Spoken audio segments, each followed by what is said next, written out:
নমস্কার বন্ধুরা, নবদিগন্ত চ্যানেলের পক্ষ থেকে আপনাদের সকলকে জানাই স্বাগতম। তো বন্ধুরা, এখন আমি আপনাদের সাথে যে আপডেটটি শেয়ার করতে চলেছি সেটি হচ্ছে ৩২,০০০-এর যে চাকরি বাতিল মামলা, সেই চাকরি বাতিল মামলায় কিন্তু নতুনভাবে অক্সিজেন যোগাচ্ছে গতকালকে ১৬,৫০০ রিক্রুটমেন্টের খারিজ হয়ে যাওয়া রিজার্ভেশন মামলা।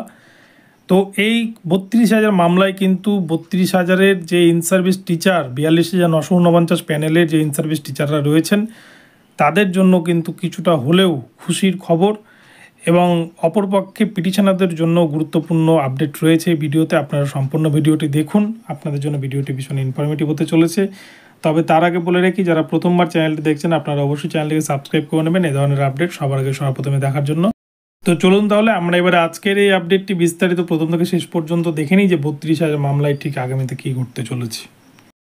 প্রসঙ্গত বলে রাখা ভালো, ২০১৪ প্রাইমারি টেট থেকে ৪২,৯৪৯ নিয়োগ করেছিল প্রাইমারি বোর্ড, যেটি ২০১৬ সালে নিয়োগ হয়েছিল, এবং সেই নিয়োগের ওপর যে ৩২,০০০-এর নন ট্রেন্ড প্যানেল, যে সমস্ত নন ট্রেন্ড ক্যান্ডিডেটরা তখন চাকরি পেয়েছিলেন ২০১৭ সালে, তাদের যে প্যানেলটি কলকাতা হাইকোর্টের সিঙ্গেল বেঞ্চ এবং ডিভিশন বেঞ্চ বাতিল করে রেখেছে, যে মামলাটি সুপ্রিম কোর্টে যায়, সুপ্রিম কোর্ট থেকে আবারও কলকাতা হাইকোর্টে বিশেষ ডিভিশন বেঞ্চে যায়।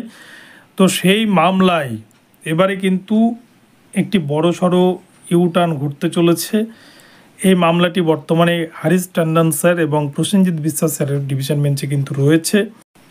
তো এই মামলায় নতুনভাবে কিন্তু অক্সিজেন যোগাচ্ছে গতকালকের ১৬,৫০০ রিক্রুটমেন্টের খারিজ হয়ে যাওয়া রিজার্ভেশন মামলা।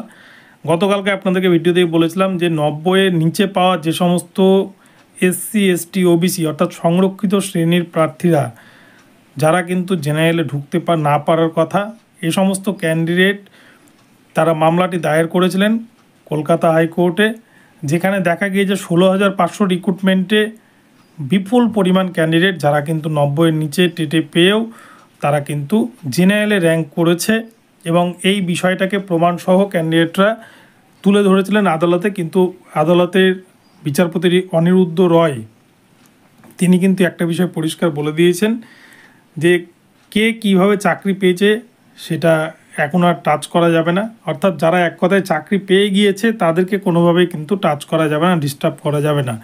সে তো এক কথায় বলতে গেলে দুর্নীতিকে কিন্তু প্রশ্রয় দেওয়া ছাড়া এটা আর কিছুই নয়।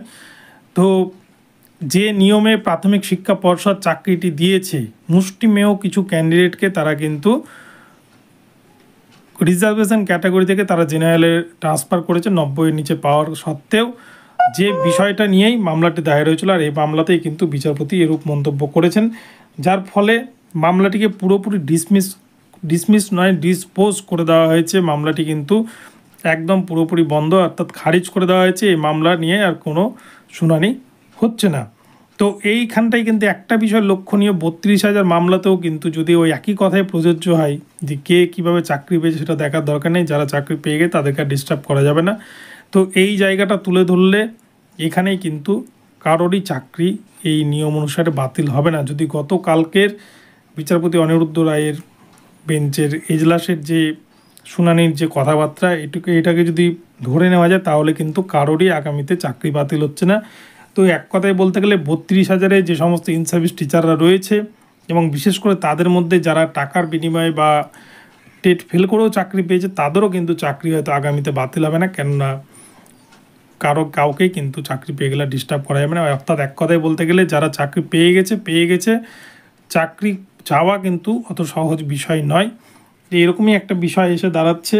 তো আগামীতে কিন্তু ৩২,০০০ মামলা যে ডিভিশন বেঞ্চে শুনানি হতে চলেছে, সেই মামলাতেও কিন্তু পিটিশনারদের হয়তো হাতছাড়া হতে চলেছে। ঠিক যেমনভাবে একের পর এক মামলা বঞ্চিত ক্যান্ডিডেটরা করলেও তারা কিন্তু সেই সমস্ত মামলাগুলো হেরে যাচ্ছে এবং পর্ষদের পক্ষে রায় যাচ্ছে। পর্ষদ এত দুর্নীতি করার পরেও, পর্ষদের এত দুর্নীতি সত্ত্বেও, যার জন্য কিন্তু পার্থ চ্যাটার্জি শিক্ষামন্ত্রী, তৎকালীন পর্ষদ সভাপতি মানিক ভট্টাচার্য, এনারা জেলে রয়েছেন, তারপরেও সিবিআইয়ের হাতে এত প্রমাণ রয়েছে, তারপরেও বঞ্চিত ক্যান্ডিডেটদেরকে চাকরি দেওয়ার কিন্তু কোনো চিন্তাভাবনা সরকার করছে না। অপরপক্ষে একের পর এক মামলায় সরকার পক্ষ বা পর্ষদ কিন্তু তারা কোর্টে গিয়ে জিতে যাচ্ছে, হাসতে হাসতে বেরিয়ে আসছে, এবং বঞ্চিত ক্যান্ডিডেটরা চোখের জল দিনের পর দিন ফেলেই যাচ্ছে। তো ঠিক একইভাবে কিন্তু ৩২,০০০ মামলাও পিটিশনারদের হয়তো আগামীতে হাতছাড়া হতে চলেছে এবং পর্ষদেরই জয়টা হতে চলেছে শেষমেশ। তো এই বিষয়টি আপনাদেরকে জানালাম। গতকালকের শুনানি থেকে কিন্তু এটুকুটা পরিষ্কার বোঝা গিয়েছে। তো আপনাদের ভিডিওটি ভালো লাগলে চ্যানেলটিকে সাবস্ক্রাইব করে দেবেন, আর এই ধরনের আপডেট প্রতিনিয়ত পেতে চ্যানেলটি ফলো করতে থাকুন। ধন্যবাদ সকলকে, সকলে ভালো থাকবেন। পরবর্তীতে আবার নতুন আপডেট নিয়ে আসবো। দেখা হচ্ছে পরবর্তী ভিডিওতে। ধন্যবাদ।